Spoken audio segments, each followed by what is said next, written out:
Hey folks, how's it going? It's Nathan Stifler here, and we've got a tutorial on how to take a model from ZBrush, project the details from that onto Mixamo's FUSE topology, and be able to import that model then and edit it further. You know, there's a lot of different reasons for doing this. If you've got a team of guys you're working with, you want to hand off one model for somebody to be able to iterate on a base or something like that, or just being able to standardize all your old models from ZBrush into something like Fuse, where you can use a texturing and clothing items and that kind of thing, accessorizing.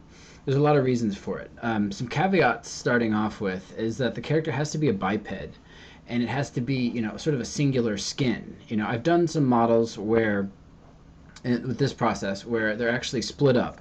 But I've found with detail projection in ZBrush, it's a lot easier to start off with one body complete, and then that way there's just a lot less cleanup to do. That being said, it took me about an hour to put the entire tutorial together. I've run it through a couple of different times.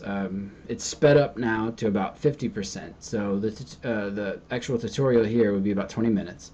So prepare for that. But I would say plan on about an hour's worth of work if you're new to ZBrush. I think things might be a little bit more complex for you, with brush tools and projection, masking, that kind of thing, might be a little bit foreign. But with a moderate level of skill level of ZBrush, it shouldn't be real complex. So we're going to start off in Maya, and if you're a Max or Blender user, it's the same process applies. But we're going to want to download from Mixamo's website the Content Creator Pack 1.3.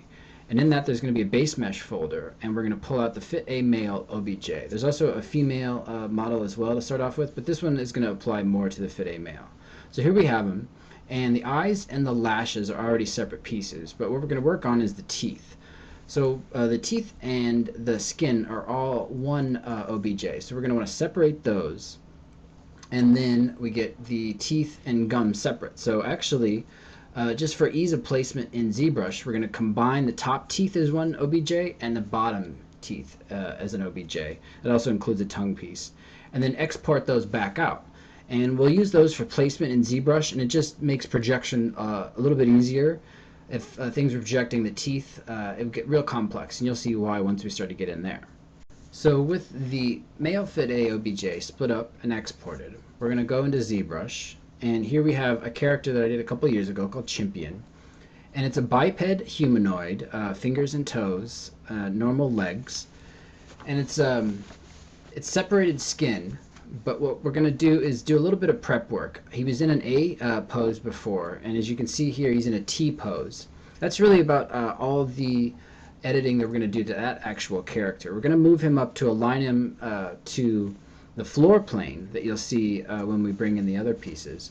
But that's all we're really doing to it. We're going to want to preserve a lot of that detail that we're getting in the face. But the body isn't very complex. There's not a lot of detail into it, With a more detailed character, you're going to want to preserve more of the details in the bodies. If you had, like a fur texture on his body, something like that, we want to go into a little bit more depth in the cleanup and posing. But what we're going to do here is we're taking the head and then we're merging it down to the body. And that's basically just for ease of posing. And to preserve this sort of simian posture that he has, we're going to try to do as much movement in the male Fit A OBJ as possible. With a little bit of posing, we'll get him to a shape that's close. There's a thing that's really important in the process is basically getting certain landmarks like joints and body cavities like the eyes, the mouth, the nose, the ears, all pretty well lined up. We're not going to want to do all the modeling ourselves. That's where the projection comes in, and that's where the little details and the wrinkles and things like that come through projection. But in order that the projection can do what it's supposed to, we're going to want to get the pose as close to possible. So as you can see here, I'm moving like the knees, the ankles, the feet, any major sort of area where there's going to be movement, or I'm calling them landmarks. That's what I'll be referring to them. So right now I'm just using basically 3 brushes in ZBrush. I'm just using a move brush, I'm using the move topology brush, and a little bit of the inflate brush. There's also the lasso selection that I'm a big fan of, so you'll see me using that. To get that, all you got to do is hit Control over the brush palette. You'll get your mask selections, and just hit the lasso selection. It's just something a little bit easier, I've found, to sort of isolate specific areas, and that'll become a little bit more useful in the cleanup process. So we're real close now to having the male FIDE skin OBJ lined up with the Chimpian skin, right? So here's something pretty important, right? With the our original mesh on transparency for lineup, that's where that is. If you want to find that, it's on the side menu, about 3/4 of the way on the right down, and just highlight that, and that just makes things a little bit easier to pose and line up. The male FIDE OBJ is in wireframe mode, and that just sort of highlights sort of the things that we're using, and it helps us with the landmarks. You can see the elbows are starting to line up and that kind of thing. One thing, you know, with a standard sort of biped is you're going to have 5 fingers, 5 toes, and those should be lined up kind of like what I'm doing now. The stuff that gets real tricky is in the face, and we'll go into more detail sort of with the move brushes and the move topology brushes once we get up there. But right now I'm just sort of moving the major joints in place. I'm trying to preserve the simian posture as much as possible. You know, it is a humanoid, but it's very different from the standard fuse topology. So just moving things with move and move topology depends on sort of what you're more fond of. But right here, as you can see, as I'm moving the stuff on the face, that's where things get pretty important in the process. I'm taking the inflate brush and I'm hitting Alt, and I'm sort of deflating behind the ear. Sometimes the ear can be really troublesome in a projection. This time I got lucky and the ears aren't so much trouble, but there's going to be a lot of work done in the mouth and in the eyes. Now, the fuse has the main mesh posed with a mouth closed. Personally, and this is just my preference, I usually sculpt with a mouth open, and then I you know, close it for posing later, and we'll do that towards the end. But since Chimpian has a mouth open, you'll see that's going to cause a lot of cleanup problems, because what's happening when you do the projection, it's going to want to project the inside of the mouth as well, and there is a mouth bag on the male FIDE OBJ. But right now I'm just lining up the you know, the polys that are designated as like the eyelids, designated as the insides of the nostrils, the sides of the mouth. These are all sort of landmarks in the face that need to be lined up as much as possible. And again, with your standard sort of biped humanoid characters, we have these toes and fingers. And so just like I lined up the fingers before, we're going to line up the feet and the toes. And so this is pretty close to what we're going to want. As you can see, it's very different than the actual thing that we started out with. We got the original and then the new one, both lined up here. There's some parts that aren't specifically lined up, but again, we're not going to have to model the entire thing. That's what we're doing projection for. So the projection in ZBrush 4R6 is in the subtool palette. It's under project. You're going to want to highlight that. And then there's a couple different settings. I definitely suggest going into ZBrush documentation and going to finding out what these things actually do. I've found some functions that I like, and but I am no means a master of projection in ZBrush. As you can see, there's some errors that show up after we do project. What you're going to want to do basically is line up as much as you can, and then basically pray. Pray you get a good projection out of it. And you can see there's not a lot of terrible errors. Sometimes things just explode and it's really, really bad. But we have the model that, you know, the actual Chimpian model, and then we highlight our fit male A OBJ. Now once that's done, basically just hit project all, and that will project the details of the model that's not selected to the one that you do have selected in ZBrush. That's why we merged the bodies together of Chimpian, just so it's only 2 subtools that we're really working with, the projection and the original.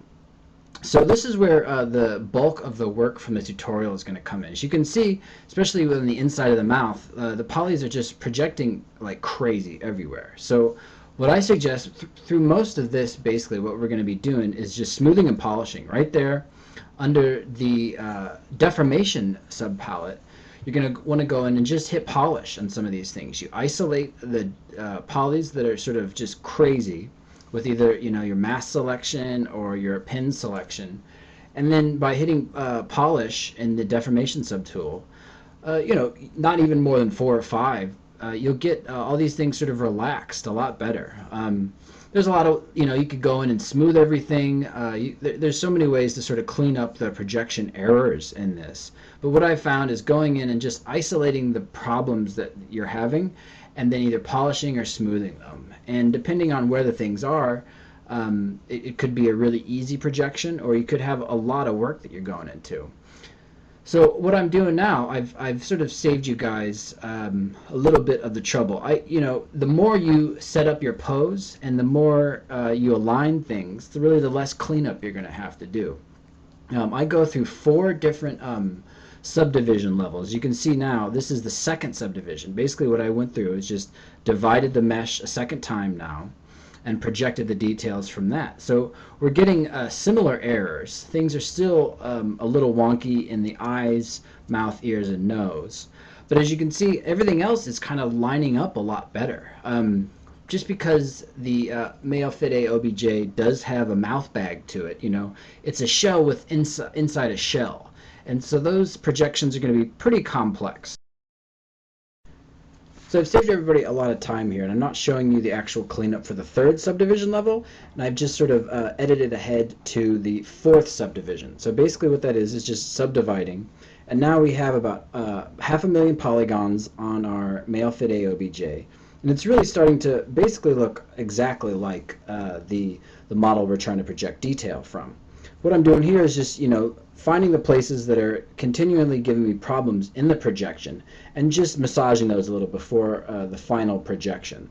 So as you can see here, things are lining up pretty well. I hit project all, and it's going to take a little bit longer. We're working with hundreds of thousands of polys now, and so sometimes the projections get more complex. There are these big swaths that I'm going to clean up, as you can see on the shoulders and the legs and those kind of things. Those are either polished away or isolated and smoothed. Whatever you find easiest. You could even go in and sculpt more detail. You could use clay brush and build these things back up. But I'm just going in and selecting the highlighting the problem areas and just sort of polishing or smoothing. And that goes with the fingers. That goes with the toes.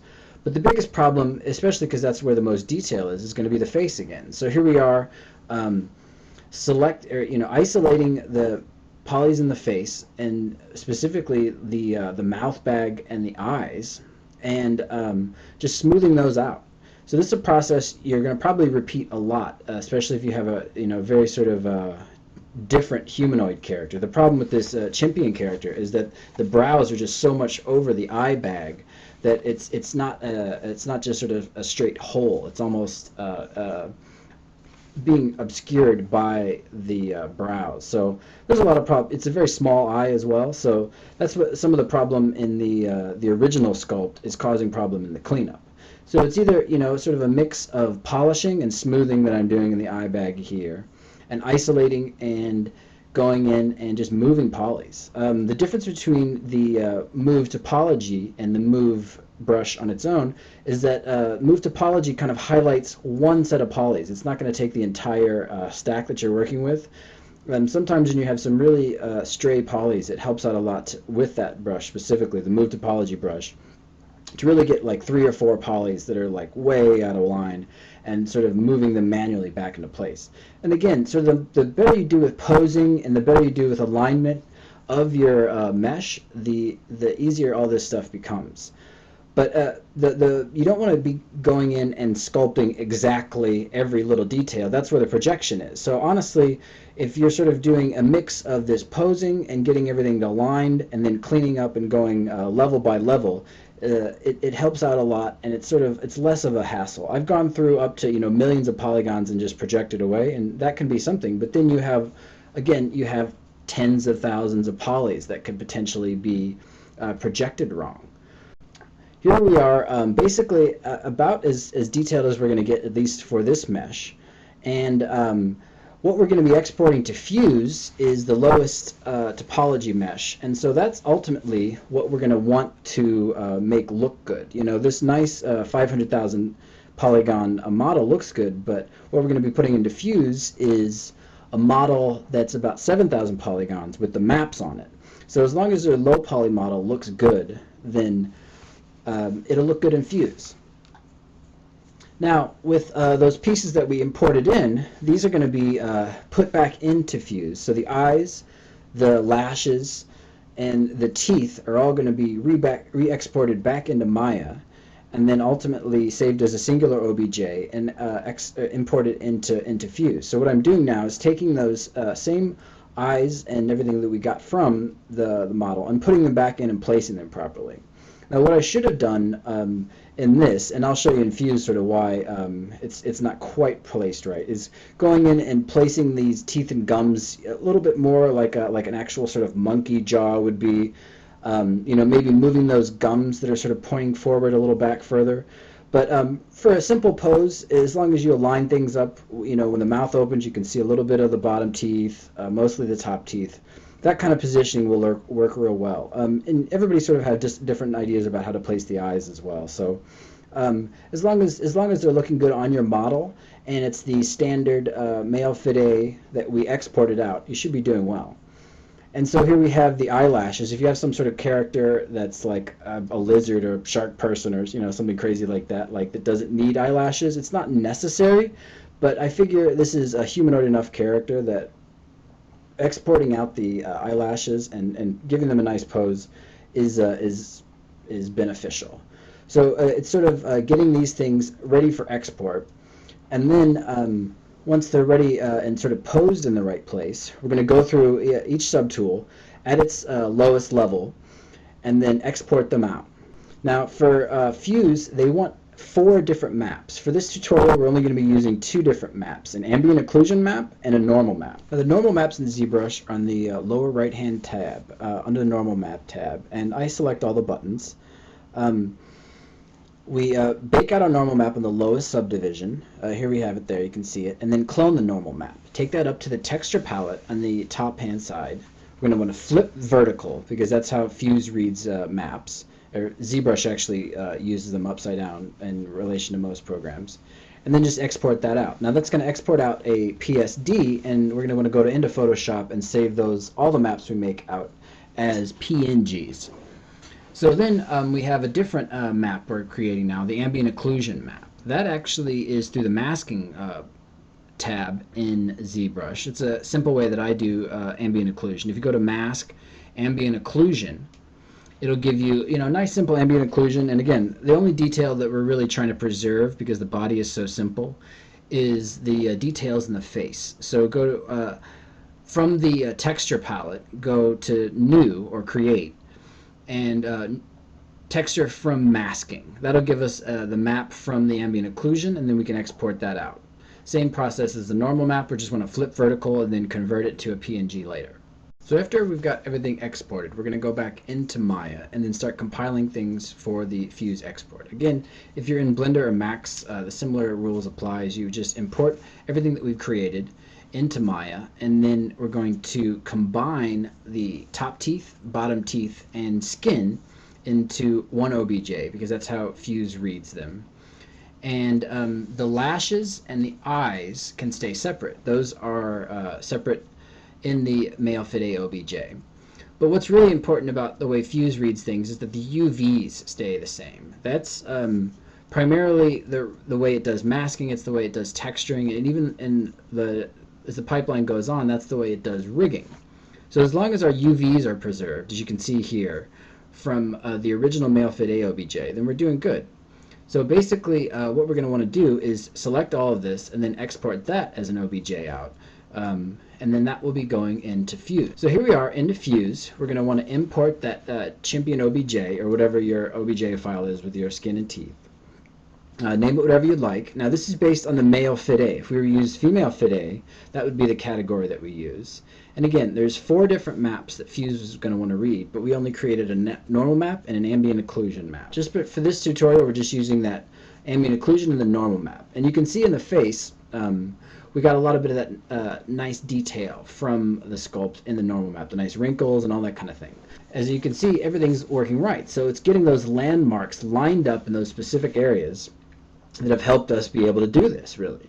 You know, it's moving the mouth in the right ways. The blend shapes are deforming the way they should be. That little texture thing I did was all sun blemishes and freckles and things like that. So these are all the texture capabilities you can have in Fuse. But I think it's just really fun what they've done as far as the blend shape capabilities in Fuse. And all the other properties, you know, like these posing things and just a vast array of things that you couldn't pull off and iterate as well in a program like ZBrush. It takes a long time, or Maya, to really render these things out or set up face rigs and things like that. But because of what they have already built into this topology and this UV set from the male fit AOBJ that you use in Fuse, you can get a lot of different shapes. You can get a lot of different sort of iterations. So I hope this has been helpful. And if you have any questions, you know, hit me up on Twitter or find me in the Fuse community on Steam. But it's at Nathan Stifler on Twitter. Or if you want, just comment on the video. I appreciate it, and thanks.